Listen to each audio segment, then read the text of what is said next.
तो इसलिए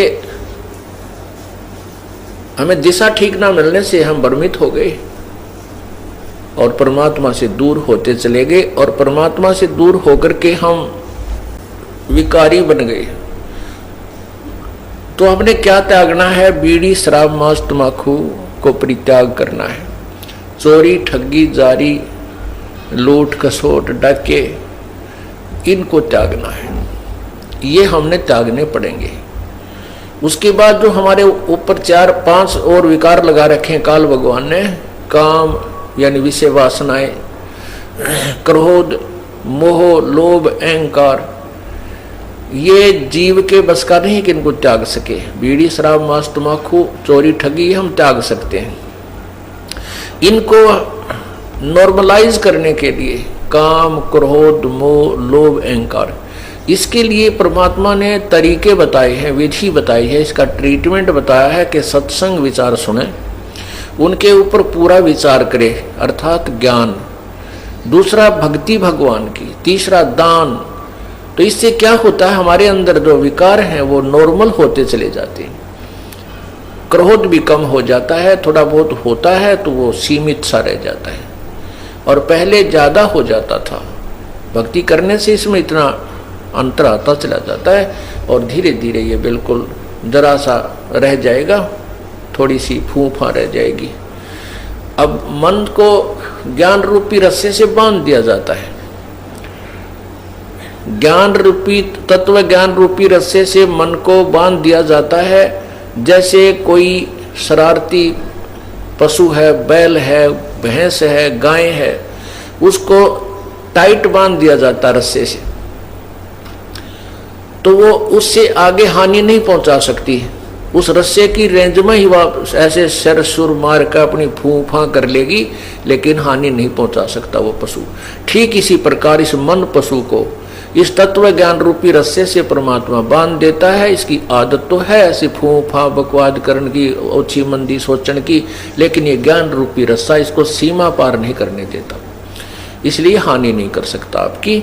ये सब ये ज्ञान से ही रहेगा। अगर ज्ञान आप नहीं सुनोगे, सत्संग सुनने नहीं आओगे, या घर पे बैठ के सीडी वगैरह कैसे देगा दी नहीं सुनोगे दिन में या दूसरे तीसरे दिन, तो ये मन जो है फिर भारी हो जाएगा, हैवी हो जाएगा आत्मा के ऊपर। आत्मा की खुराक है भगवान की चर्चा, मन की खुराक है संसारिक बातों में लीन रहना, बकवादें करना, राग नहीं सुनना, किसी की निंदा सुनना, और पर कई प्रकार की किसी प्रकार की चटपटी बातें शुरू कर दे, बड़ा प्रसन्न होकर सुनता है। और भगवान की जो कथा है वो केवल आत्मा को अच्छी लगती है। जब आत्मा तगड़ी रहेगी तो मन आत्मा के साथ रहेगा। एक बार गरीबदास साहिब जी, ये किसान थे, अपने घर बैठे थे, तो उनका एक किसान ही शिष्य था। वो आकर कहने लगा, महाराज जी आपके विचार सुनते हैं तब तक तो ये मन कति दुबका बैठा रहता है, सारी आंवर ले है। ठीक कहे महाराज जी, सही कह रहे हैं, बिल्कुल ऐसे करूंगा।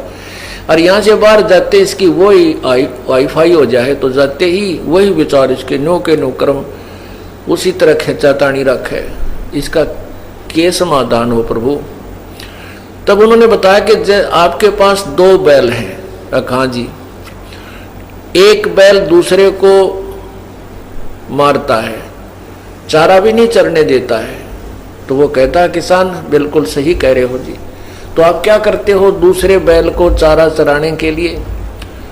तो कहता जी जैसे खेत में हम ले जाते हैं, एक टोकरे में इकट्ठा ही चारा चराना होता है, तो मैं डंडा लेकर बैठ जाता हूँ और या उसको करड़ा बांध देता हूँ टाइट, जो फूफा गणी करे दूसरे को खाने नहीं देता, तो उसको इतना टाइट बांध देता हूँ उसका मुंह उस टोकरे तक पहुँचता है और दूसरा आराम से खा लेता है। तो इसलिए परमात्मा कहते हैं कि ये मन और आत्मा 2 इकट्ठे जोड़ रखे हैं इस काल भगवान ने, ये 2 बैल है। अब ये मन जो है खुला चरकर तगड़ा हो गया, और ये तगड़ा होकर के आत्मा को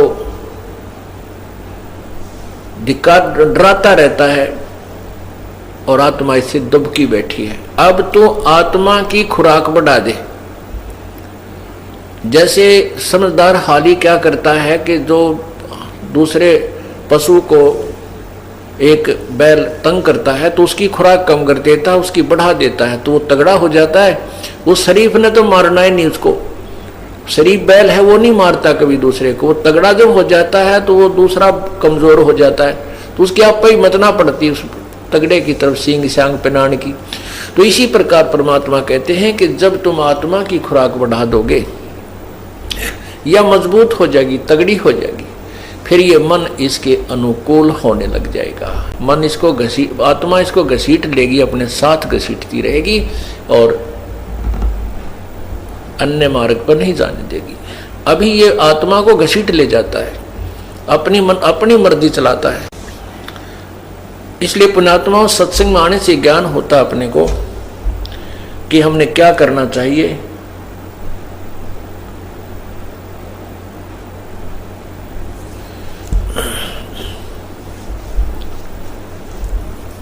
और जो धारणा हमने बना रखी है कि केवल बना रखी थी कि